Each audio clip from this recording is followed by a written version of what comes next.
Salut. Salut. Salut, je m'appelle Alia, j'ai 18 ans. Je suis en fac de droit à Nanterre et voilà, je fais pas d'autre chose. Alors je m'appelle Sally et là j'ai un logement étudiant à Sartrouville, du coup je suis en coloc et je suis en deuxième année à Nanterre. Ok. Ouais. Et deuxième année en quoi? Éco-G. Éco-G. Éco-G anglais. C'est pas trop dur? Si. Si. Bah, du coup, je m'appelle Benjamin, je suis en L1 STAPS, c'est ma première année, là, ici à Nanterre, université. Et sinon, je viens du 95 et voilà. Sarah, 18 et demi. 18 et demi. Donc bientôt c'est ton anniversaire. Oui. C'est bon. Je suis étudiante en L1 de droit à Nanterre. Ah non, ok. Et aussi, j'ai un travail à côté de Nounou. De nourrir, ça te Oui. plaît? Ça va, quand l'enfant est pas malade. Ouais, j'imagine, ça doit être compliqué. Non, je vis chez mes parents actuellement. Actuellement, et toi? Moi aussi, je vis chez mes parents. Non, actuellement, je vis chez mes parents encore.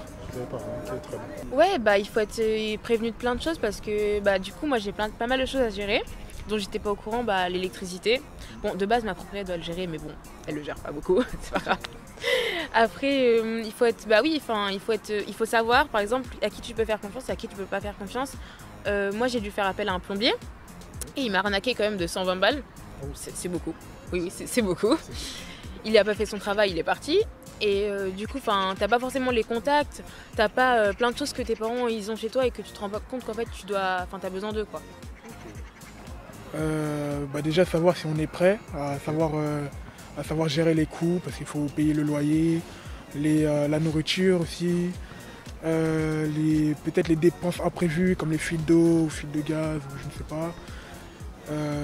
Il doit y avoir plein de choses à gérer et souvent c'est financier en gros. Ok, c'est tout parfait. Pour toi, la finance, c'est ce qui compte le plus dans ce... Je pense. Ouais, c'est ça, en gros, on peut interroger des personnes.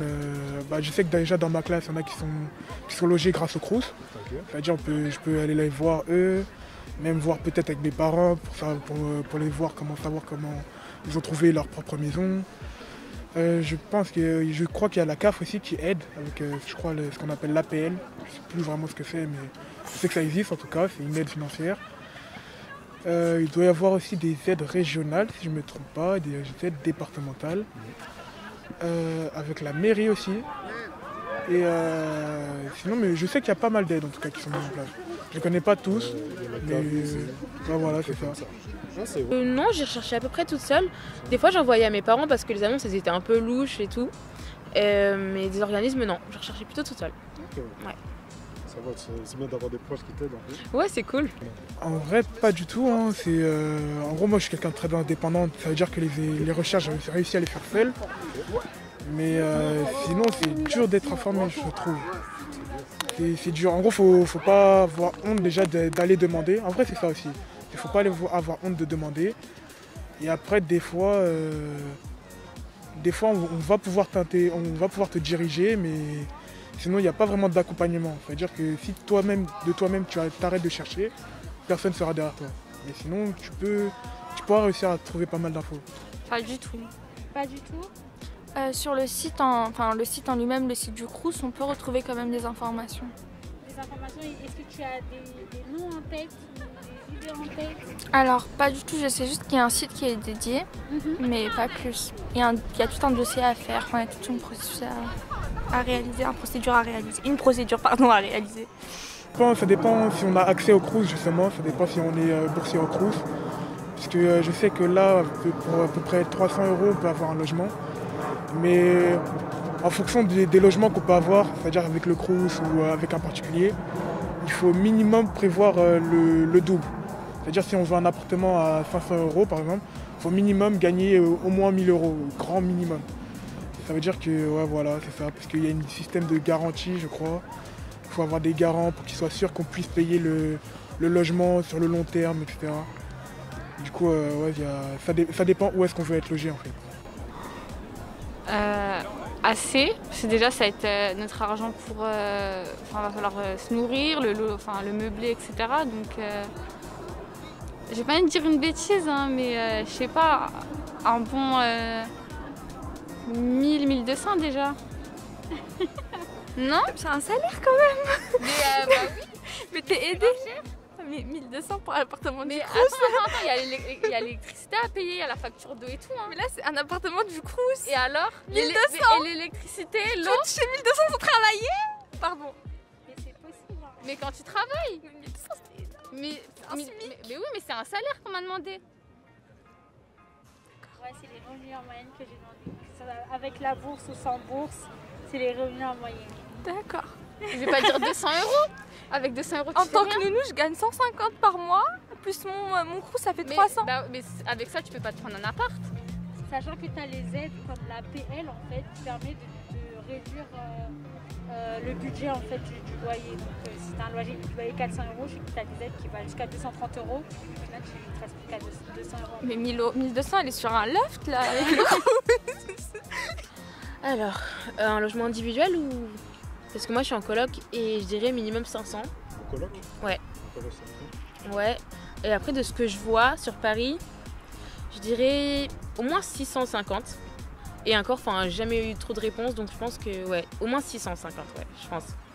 Et encore, c'est des logements vraiment, genre t'as ta chambre, la salle de bain, et ouais, tu te retournes, l'appart il est fini, tu vois, genre c'est un 14 mètres carrés grand max. Dans ces eaux-là, je pense. Bah, du coup, j'ai commencé à chercher sur Le Bon Coin. Je l'ai trouvé assez vite, je pense que j'ai eu de la chance. Et c'est vrai que c'était pas trop compliqué au niveau des conditions, par exemple des garants, tout ça. Il me semble qu'elle prenait garantie Vissal en plus. Elle m'a pas demandé trop de pièces et enfin, elle m'a pas demandé trop de choses. Elle m'a demandé les revenus supérieurs à 4 fois du loyer parce que j'ai vu ça beaucoup à Paris. Et je me suis dit, c'est genre énorme parce que les loyers c'est genre 700, 800 euros. Non, franchement, j'ai eu de la chance. Là, déjà, je recherchais un logement au début de l'année. J'en ai pas trouvé jusqu'à... Enfin, j'ai commencé assez tard parce que j'étais en vacances et que je préférais faire les vacances. Et quand j'ai commencé, c'était super chaud. Enfin, c'était un logement sur Paris plus. Du coup, je pense qu'ils sont vachement plus regardants au niveau de ta situation et qu'en fait, ils veulent pas vraiment louer à des étudiants ou alors à des étudiants avec tes parents qui gagnent 4000 euros par mois, quoi. Et ça, c'est trop chaud. Enfin, du coup, oui, c'était des conditions qui étaient un peu compliquées, je pense. valable ou des conditions qu'on peut passer quand même? Bah, vu que j'ai pas eu de réponse, je dirais que non. Ou en fait, peut-être que par rapport au dossier des autres, s'ils ont un dossier qu'ils voient plus fiable, et bah logiquement, s'ils voient une personne qui est en CDI, enfin moi je suis en CDI, mais c'est un CDI étudiant, tu vois, genre si t'es pas un étudiant et que t'es en CDI et que t'as tout qui est bon dans ton dossier, ils vont pas se risquer à louer un étudiant alors que ça leur rapporte rien de plus. Au final, c'est une prise de risque inutile. Oui, bah c'est mes parents qui payent. Et donc c'est facile à gérer. Après moi je m'occupe de tout le reste et ça part vachement vite alors que j'ai pas mal d'argent dispo.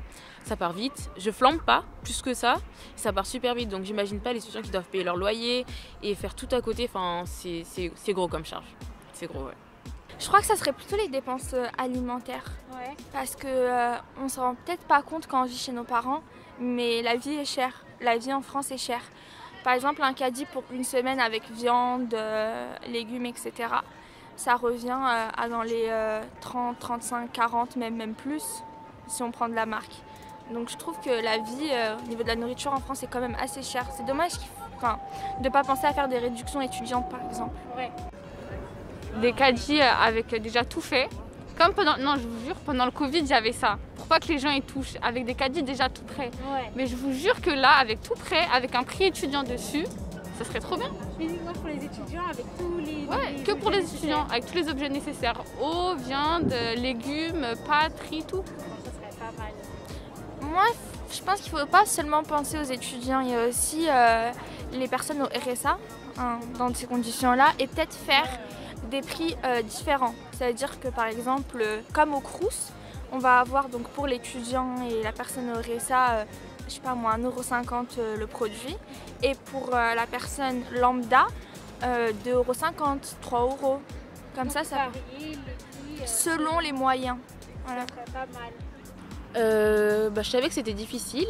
Après, je pense qu'il pourrait... En fait, je pense que on en demande trop. Tu vois, quand tu demandes un logement étudiant, et tu peux pas demander autant de garanties et autant de choses que quand tu demandes un logement à un salarié, tu vois.